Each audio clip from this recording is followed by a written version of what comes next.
New here at 6 as the Mid-South and global business communities mourn the passing of FedEx founder Fred Smith. I've learned that during a lunch last week with a fellow philanthropist, Smith revealed a new cancer diagnosis. Joseph R. Pitt Hyde III, founder of Memphis corporate giant AutoZone, shared that news with me during a one-on-one interview this afternoon as Mr. Hyde reminisced about a friend he's known since the third grade. Oh, that was a wonderful. I feel so fortunate to, like 4 days before he died,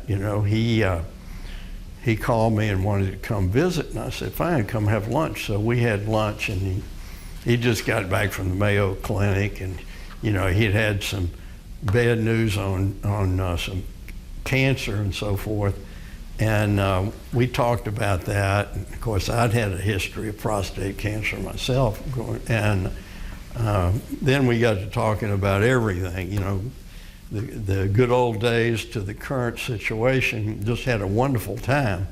So I feel blessed that, I had that time with him so close to his demise, which was a shock to everyone, because even though I knew, he had these illnesses, it was nothing that was imminent.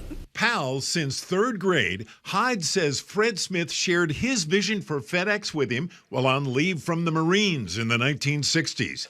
Hyde then had a front row seat to FedEx's amazing growth, serving 34 years on the company's board. As a job creator, philanthropist, and community leader, Hyde says Smith truly is the most significant Memphian to ever live, as former Mayor Strickland says. No doubt about it. I mean, he such an innovator, and of course ultimately his concept becomes a major industry, and for Memphis there's over 30,000 jobs, high paid pilots and everybody else.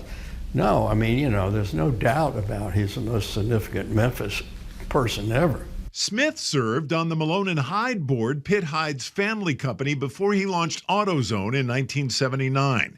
The two stayed close in life, becoming major supporters of each other's philanthropic efforts that have meant major improvements to Shelby Farms, Tom Lee Park, the new Memphis Museum of Art, and the Memphis Zoo, to name a few. It wasn't just friendship. We interacted as we got older. We interacted on all levels, whether it was business or philanthropy or an interest in history and politics and economics. I mean, we just really enjoyed each other's company. Sharing their mutual interests, the Pitt Hyde-Fred Smith friendship included sharing business acumen that created thousands of Memphis jobs, helped countless causes in the Mid-South advance their missions, and provided companionship all the way into their 80s.